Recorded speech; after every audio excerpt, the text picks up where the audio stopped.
time last year, I'd never heard of this Keystone Pipeline. Almost no one outside of Nebraska, where it was going to go, had ever heard of it. But it was going to come down out of the tar sands of Canada to the Gulf of Mexico.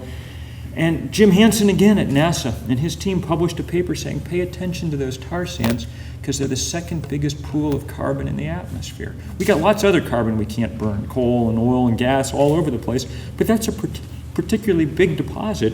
If you could figure out tonight how to burn it all off at once, which I don't think you can, but if you could, it's enough carbon there that the atmospheric concentration of CO2 would rise from 390 parts per million to 540 parts per million just from that, okay? So putting a big pipeline into it, the first big pipeline to really get about the work of pulling this oil out, not a good idea. But we didn't know what to do. I sent out a letter signed by, a bunch of people I knew, some of the indigenous leaders who'd been on this longer than anybody else, and then friends like Wendell Berry and Naomi Klein and things, and just saying, come to Washington. We're going to sit in at the White House. Not because we don't, or don't like Barack Obama or something, but you can't, at a certain point, you can't just, you got to put aside some of you got to do what needs doing, no matter what. And we didn't know how many people would come, but it turns out a lot of people came. A lot more than we expected, and a lot more than the police expected, which made it interesting on the first day, because they're used to dealing with 2 or 3 people who show up to get arrested for something, and they have it all worked out, and they put them in handcuffs and take them to the police station and fine them $100 and release them, and it goes on all the time. But there were 80 or so of us there the first day, and they knew the people were coming for 2 weeks, and they said we want to deter this from happening. So the first 80 of us got 3 days in Central Cell Block in D.C., which is about as much fun as it sounds like it would be, but not so bad. And we were there on a Sunday morning, and that was nice for me. We had just the smallest of services, but sang that old civil rights song, "Certainly, Lord." Have you been to the jailhouse? Certainly, Lord. Certainly, certainly, certainly, Lord. And it was a good morning. Better when news came that no one had been deterred. The logic that works with full-on criminals does less well with idealists, And on the on the second day, there were 100 people there, and by the time the 2 weeks were over, 1,253 people had been arrested. It was the largest civil disobedience action about anything in 30 years in this country, and it was just enough to kind of put this a little bit on the map. It would kind of, for poker players among you, we'd kind of anteed up with our bodies, and then we fought the game, played it as best we could, and followed the president everywhere, and were as nice as could be. I mean, he came to Harvard Square the next week, and there were a couple of 100 people there just politely chanting, "Yes, we can, stop the pipeline." And a little while later, we went to D.C., and we surrounded the White House with people on day, shoulder to shoulder, 5 deep, and there are a bunch of people here who were there, so you'll remember what a beautiful day it was, and how great. And one of the nicest things about it was there was no anger really at all. Every sign was just a quote from Barack Obama in 2008, and just time to end the tyranny of oil. In my administration, the rise of the oceans will begin to slow. And the basic sort of tenor of the day was just, you meant this, right? And 4 days later, he said, okay, we're going to review this a lot more carefully. We're going to take some time. So we won a kind of temporary victory, which is the only kind that environmentalists ever win, okay? And it may be more temporary than most, because big oil's fought back as hard as ever they can. They do not like losing. They're not used to it. They didn't like it, and they've spent tens of millions of dollars running TV commercials and so on and so forth. You see some of them in this state. You see one of your Senate candidates running commercials about it, filled with falsehoods about it's going to create jobs, it's going to have energy independence, all nonsense, but we lack that currency. We don't have the $10 million to go run more TV ads pointing out how untrue it is. For the moment, we've held on. This week in the Senate, we seem to have been able to eke out yet another small, narrow victory. And yesterday, the president gave an interesting talk. He said, they asked him in Dan in Rolling Stone magazine, in fact. They asked him,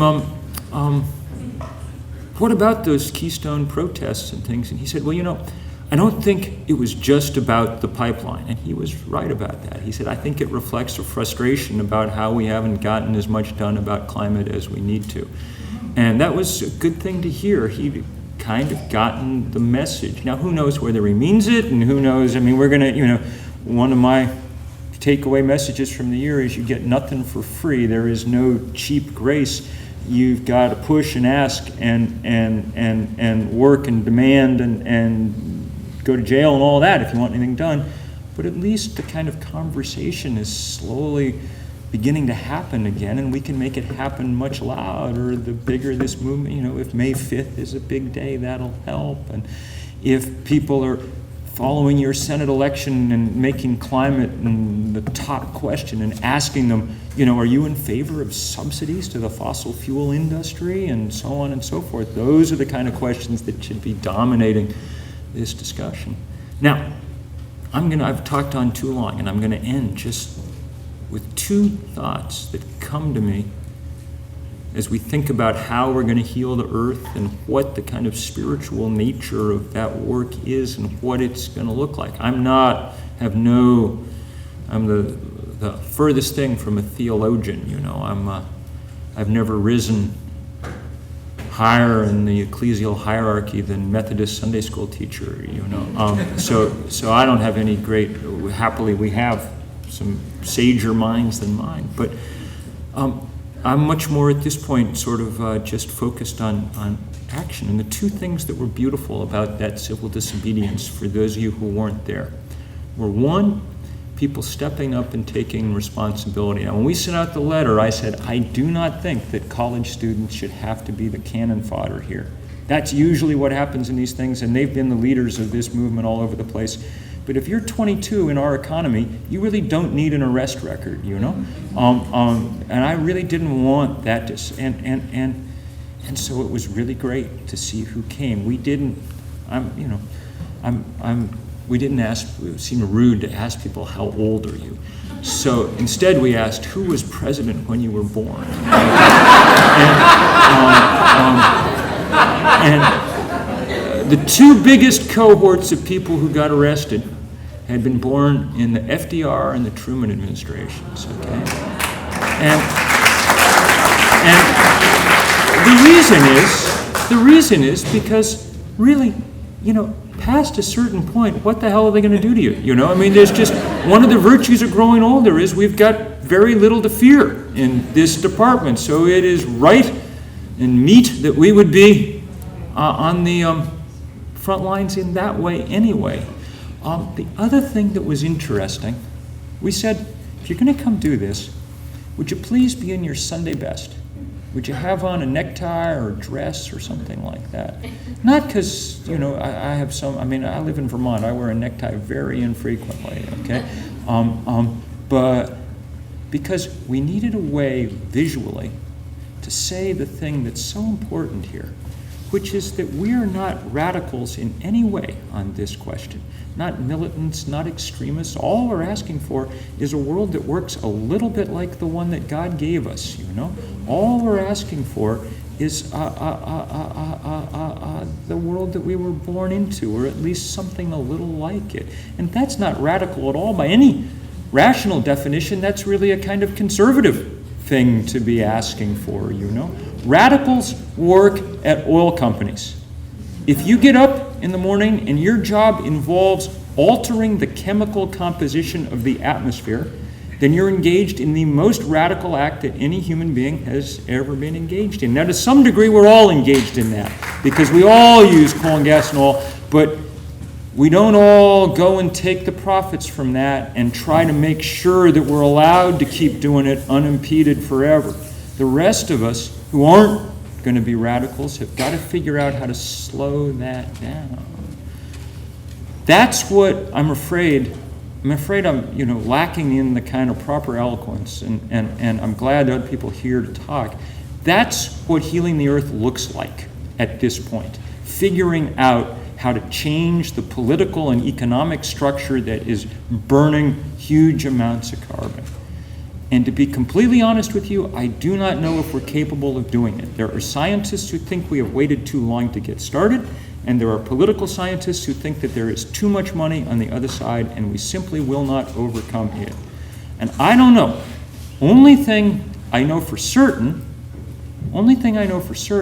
is that there are people all over the world, including a great many in places that have done nothing to cause this problem, who are nonetheless generously willing to work with us, and whose generosity demands some kind of generous response from those of us who are responsible. I know that they're out there all over the place. I've seen it.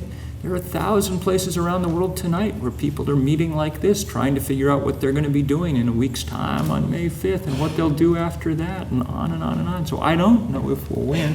I do know that we'll try. I do know it's always an honor to be in those rooms, and it's an honor to be in this one, and just to say we will go forward shoulder to shoulder and see how it comes out. And of course, one of the great privileges in a room like this one is to be able to add, that being people of faith gives us one, small advantage, which is just the kind of reason to think or to hope that if we do all that we can do, the world might just meet us halfway on it. I think it's probably a good a definition of faith as we're likely to get right now at this point in time. So I can't thank you enough for all that you've done and all that you will do, and we'll just see how it comes out. Thank you.